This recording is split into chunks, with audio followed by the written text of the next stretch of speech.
जैसा आपको मालूम है कि हमारा अध्ययन का कार्य प्रारंभ हो चुका है, जिसको हम बहुत ही महत्वपूर्ण मानते हैं, क्योंकि इनके माध्यम से आपको अपना लेखन कार्य पूरा करना है। और जब हम विद्यालय आएंगे तो इनकी कापियों की जांच कराना है और उनके आधार पर आप लोगों की परीक्षा होना है। तो इसलिए जो पढ़ाया जा रहा है उनको आपको पढ़ना है। हमारा जो हिंदी जो विषय है, इसका जो अध्ययन कार्य जो प्रारंभ हम करते हैं, उस पाठ का नाम है पतंग। इस पाठ को जिस कवि ने लिखा है, इसका नाम है आलोक धनवा। और इस कविता को जो लिया गया है जिस काव्य संग्रह से, उसका नाम है दुनिया रोज बनती है। तो आइए हम जाने यह जो पतंग है, यह पतंग जो शब्द है, इसको इन्होंने किस रूप में बताया है। तो पतंग के बारे में कवि कहते हैं कि यह दुनिया की सबसे हल्की वस्तु और सबसे अधिक सुंदर रंगीन वस्तु, और इनका निर्माण जो किया जाता है वह दुनिया के सबसे पतली जो कमानी है, बांस की जो बने हुए जो डंडी, जिसे कमानी कहा जाता है, जिसे मोड़ करके बनाते हैं, सीधे बनाते हैं, तो वही पतली कमानी से बना हुआ पतंग बताया है, जिसको बच्चे उड़ाते हैं, ऐसा बात बताया है। बच्चे जब पतंग उड़ाते हैं तो वे किस प्रकार से कार्य करते हैं, उनके मनोभाव किस प्रकार से होते हैं। वह खाना पीना त्याग करके, वह मौसम की जो कठोरता है उसको भूल करके वह पतंग उड़ाने का कार्य करते हैं। इन्हीं बातों का उल्लेख इसमें किया गया है। साथ ही साथ ऋतु परिवर्तन कि बारिश का मौसम जाने के पश्चात शरद ऋतु के आगमन का वर्णन किया गया है। तो इनकी जो पहली जो कविता है, इसका जो व्याख्या आप लोगों के सामने रख रहे हैं, तो पुस्तक निकालेंगे। चलिए पुस्तक निकालें।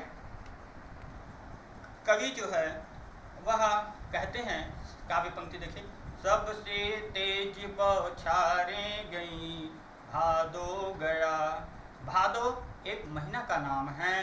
साथ ही साथ कहें तेज बौछारें, जो बारिश का समय जिसमें से सबसे अधिक बारिश होता है, वह बारिश का मौसम, और साथ ही साथ भादो का जो महीना है वह चला गया है। ऐसी बात वहाँ पर कहे हुए हैं कि सबसे तेज बौछारें गई भादो गया। अब सवेरा जो होते हैं, आकाश का जो रंग है एकदम लाल रहता है, उसको किस प्रकार से कहा गया है, आप देखिए काव्य पंक्ति में, सवेरा हुआ खरगोश की आंखों जैसा लाल सवेरा।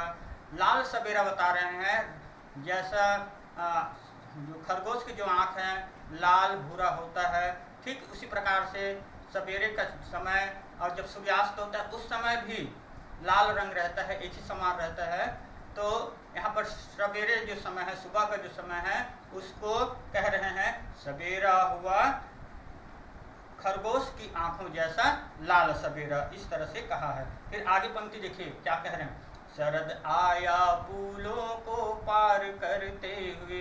यह जो शरद ऋतु है उनको बताया गया है कि विभिन्न पुलों को पार करते। पुल क्या होता है, एक प्रकार से रुकावट होता है, एक गांव से दूसरे गांव आते जाते हैं, तो बारिश के समय में क्या हो जाता है, पानी भर जाता है, तो जो नहर है, नदी है, इसको पार करने के लिए पुल बने होते हैं। पुलों के सहारा से हम लोग एक पार से दूसरा पार जाते हैं। तो ठीक इसी प्रकार से शरद ऋतु को बताया कि अधिक बारिश हुआ, जिसके कारण से वह जो पुलों को पार करते हुए, अर्थात विभिन्न प्रकार के जो ऋतु हैं उन ऋतुओं को पार करते हुए शरद ऋतु आया हुआ है, इस तरह से कहा गया है।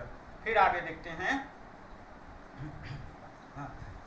आगे काव्य पंक्ति कहते हैं, अपनी नई चमकीली साइकिल तेज चलाते हुए, घंटी बजाते हुए, जोर जोर से चमकीले इशारों से बुलाते हुए। तो यहाँ पर साइकिल शब्द का प्रयोग किया है। ये जो शरद ऋतु होता है उनके लिए कवि कहते हैं कि यह जो शरद ऋतु आया हुआ है वह अपने साइकिल को चलाते हुए और अपने साइकिल की घंटी को जोर जोर से बजाते हुए आ रहे हैं, इस तरह से कहते हैं। तो ये साइकिल कि घंटी बजाते हुए क्यों रखा गया है? क्योंकि जिस प्रकार से हमारे गांव में जब अखबार वाला आता है, हमको उस समय मालूम नहीं होता है कि अखबार वाला आया हुआ है, लेकिन अखबार वाला क्या करता है, अपने साइकिल को चलाते हुए आता है और अपने साइकिल की जो घंटी है उसे बजाता है, तो जिससे यह एक संकेत होता है कि अखबार वाला आया हुआ है, और हम उसे जान करके उनके पास जाते हैं, उनसे अखबार लेते हैं। तो यह घंटी बजाना एक प्रकार का एक संकेत है। ठीक इसी प्रकार से शरद ऋतु जो है वह अपने साइकिल चलाते हुए और लोगों को आकाश मतलब लोगों को इशारा करते हुए कि पतंग उड़ाने का समय आ गया है, तुम लोग आओ और मेरे साथ चलो, हे मित्रों चलो करके कोई बच्चा जो है बुला रहा है, इस प्रकार से यहाँ पर बताया गया। हाँ, आगे पंक्ति कहते हैं, आकाश को इतना मुलायम बनाते हुए कि पतंग ऊपर उठ सके, दुनिया की सबसे हल्की और रंगीन चीज उड़ सके। यहाँ पर आकाश को इतना मुलायम बनाते हुए ऐसा जो कहा गया है, इसका तात्पर्य यह है कि यह जो मुलायम है तो फिर कठोर कौन है? तो जैसे गर्मी का समय होता है वह इसके ठीक विपरीत होता है। गर्मी का समय वह होता है जब हम आकाश की ओर देखना चाहते हैं तो हमारे आँखों को परेशानी होता है, हमारे आँखों को वह चकाचौंध कर देता है, उसको हम देख नहीं सकते हैं। तो गर्मी का जो वातावरण है उसको कठोर बताया गया है। शरद ऋतु जब होते हैं ऐसे समय पर हम पतंग उड़ाते समय आसानी से आकाश को देख सकते हैं, अर्थात पतंग उड़ाने का जो वातावरण है अनुकूल वातावरण है ना। तो ये शरद ऋतु ने अनुकूल वातावरण पतंग उड़ाने के लिए बना दिया है। इसी बात को कहा गया है कि आकाश को इतना मुलायम बनाते हुए कि पतंग ऊपर उठ सके, कि बच्चे जो हैं वह इस मौसम में पतंग उड़ा सके, इसलिए इस वातावरण को ये शरद ऋतु जो है वह कोमल बना दिया है। और क्या कहते हैं, दुनिया की सबसे हल्की और रंगीन चीज उड़ सके। ये दुनिया की सबसे हल्की और रंगीन चीज क्या है? ये पतंग को कहा गया है कि पतंग जो होते हैं वह एकदम हल्के कागज से बना हुआ होता है कि वह आकाश में उड़ सके। और क्या है, साथ ही साथ यह रंगीन होता है पतंग, इस है ना, इसलिए ऐसा जो वातावरण बनाया हुआ है इसी बात को बताया। तो शरद ऋतु में आसमान स्वच्छ चमकीला होता है, जैसे कोई मुलायम वस्तु हो, ऐसे मुलायम आकाश में बच्चे दुनिया की सबसे हल्की और पतली वस्तु उड़ाने के लिए अपने मित्रों को एकत्र करते हैं। यही बात यहाँ पर बताया गया था। इसके बाद की जो काव्य पंक्ति है उस प्रकार से है, उसकी सबसे पतली कमानी उड़ सके कि शुरू हो सके सीटियों किलकारियों और तितलियों की इतनी नाजुक दुनिया। तो यहाँ पर बताया है बांस की सबसे पतली कमानी उड़ सके। वो इसलिए कहा गया है कि पतंग जब हम बनाते हैं तो इसके लिए बांस की जो डंडी जो रखा जाता है वह बहुत ही पतले रहते हैं, तो उसी है ना जो पतंग बनाए हैं पतली कमानी के द्वारा वह ऊपर उठ सके, इसलिए यह जो आकाश है उसको कोमल बनाया गया है ना, वातावरण को कोमल बनाया गया है, ऐसा बात बताया जा रहा है। तो बांस की सबसे पतली कमानी उड़ सके, और जैसे ही पतंग उड़ता है तो बच्चे लोग जो हैं सीटियाँ बजाते हैं, आवाज़ करते हैं, है ना, हल्ला गुल्ला करते हैं। तो यही हल्ला गुल्ला शुरू हो सके, बच्चों की किलकारियाँ शुरू हो सके, इसलिए है ना यह जो वातावरण बना हुआ है ऐसा बात बता रहे हैं कि। और साथ ही साथ जब जो बच्चे हैं वह पतंगों को देखते हैं तो उन्हें ऐसा लगता है जैसे कि कोमल कोमल जो तितलियां हैं वह उड़ रहे हैं, इसीलिए यहाँ पर कहा गया है तितलियों की नाजुक दुनिया, है ना, जो उड़ते हुए जो पतंग है उसको तितलियों के समान कहा गया है। आसमान में उड़ने वाले रंग बिरंगे पतंगों को देखकर लगता है कि रंग बिरंगी तितलियां उड़ रही हैं। ठीक, हाँ, दूसरा जो काव्य पंक्ति है इसमें प्रसंग ध्यान देंगे, बेसुध होकर पतंग उड़ाते हुए बच्चों के रोमांचकारी क्रियाकलापों का वर्णन किया गया है, ये इसका प्रसंग है। इसके पहले वाले का जो प्रसंग है कि शरद ऋतु के आगमन का मनोहारी चित्रण किया गया है। तो व्याख्या सुनेंगे इसका। काव्य पंक्ति इस प्रकार से, जन्म से ही वे अपने साथ लाते हैं कपास। वे का यहाँ पर तात्पर्य बच्चे, और बच्चों को कहा गया है कि वे अपने साथ जन्म से ही कपास लाते हैं। कपास किसका प्रतीक है? कपास का अर्थ होता है रुई। रुई कोमलता का प्रतीक होता है। बच्चे जब पतंग उड़ाते हैं तो उनको जो ठोकर वगैरह जो लगते हैं, चोट वगैरह जो लगते हैं, उनका भी उन्हें आभास नहीं होता है। तो कभी ऐसा कहते हैं, मुझे तो ऐसा लगता है कि जैसे बच्चे जो है अपने साथ कपास को लेकर के आते हैं, अर्थात इनका जो शरीर होता है बड़ा ही कोमल होता है, ऐसा बात उन्होंने बताया है। आगे कहते हैं काव्य पंक्ति सुने। पृथ्वी घूमती हुई आती है उनके बेचैन पैरों के पास। उनके पैरों में एक बेचैनी होती है जिसके कारण वे सारी पृथ्वी को नाप डालना चाहते हैं, ऐसा लगता है, या मानो सारी धरती पर वह घूम आना चाहते हो, ऐसा लगते हैं। और आगे पंक्ति देखिए, ध्यान दें। जब वे दौड़ते हैं बेसुध छतों को भी नरम बनाते हुए।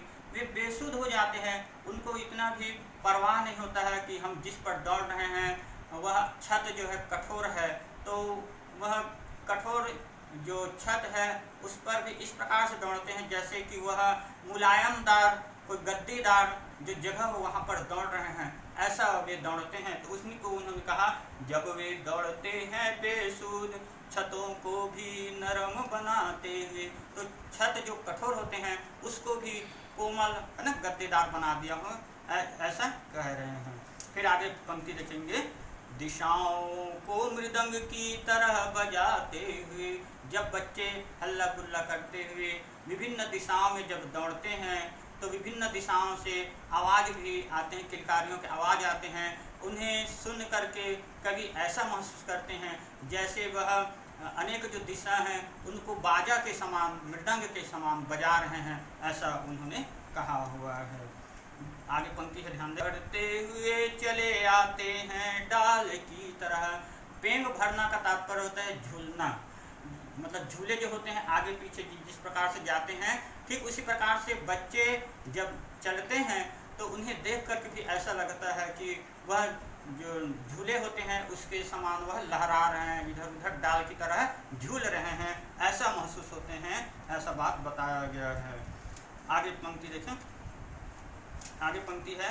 उस समय गिरने से बचाता है उन्हें सिर्फ उनके ही रोमांचित शरीर का संगीत। इतना खतरा उठाते हुए भी वे बचते हैं तो अपने रोमांचित शरीर की मस्त लय के कारण बचते हैं। मतलब बच्चे जब पतंग उड़ाते हैं तो कई बार वह एकदम खतरनाक जगह पर भी पहुंच जाते हैं, तो इस समय उन्हें गिरने से उनके जो पतंग के जो धागा होते हैं और उनके जो रोमांचित जो शरीर होते हैं, है ना, उनका जो संगीत है वही उसे बचा लेते हैं, ऐसा बात बता रहे हैं। फिर से देखिए काव्य पंक्ति क्या है। पतंगों की धड़कती ऊंचाइयां उन्हें थाम लेती है महज एक धागे के सहारे। तो क्या बोलते हैं, कई बार ऊंचाई पर उड़ने वाली पतंग की डोर के सहारे, धड़कती ऊंचाइयां, पतंगों की धड़कती ऊंचाइयां तात्पर्य क्या है, ऊंचाई पर उड़ने वाली पतंग की डोर, उन्हीं के सहारे वे गिरने से बच जाते हैं। आगे पंक्ति देखेंगे। पतंगों के साथ साथ वे भी उड़ रहे हैं रंध्रों के सहारे। पतंग तो उड़ ही रहे आकाश में, और बच्चों के मन को देखकर, उत्साह को देख करके ऐसा लगता है कि पतंग जो उड़ रहे हैं उनके साथ साथ बच्चे भी उड़ रहे हैं। और किनके सहारे उड़ रहे हैं, अपने रंध्रों अर्थात रोमकूप जो होते हैं उनके सहारे बच्चे भी उड़ने लगते हैं, है ना, ऐसा कहा गया। ठीक है। अगर वे कभी गिरते हैं छतों के खतरनाक किनारों से और बच जाते हैं तब तो और भी निडर होकर सुनहले सूरज के सामने आते हैं। पृथ्वी और भी तेज घूमती हुई आती है उनके बेचैन पैरों के पास। वैसे तो वे कभी गिरते नहीं, परंतु यदि कभी कभार वे छतों के खतरनाक किनारों से नीचे गिर भी जाते हैं और बच जाते हैं तो वे पहले से भी अधिक निर्भय होकर के, यानी बिना डर वाले होकर के, तब वे अत्यधिक उत्साह के कारण सुनहरे सूरज के सामने प्रकाशित हो उठते हैं। तब वे अपने बेचैन पैरों से मानो पृथ्वी को नाप लेना चाहते हैं। वे सब और घूमना फिरना चाहते हैं। उनका उत्साह कई गुना हो जाता है। समझ में आया?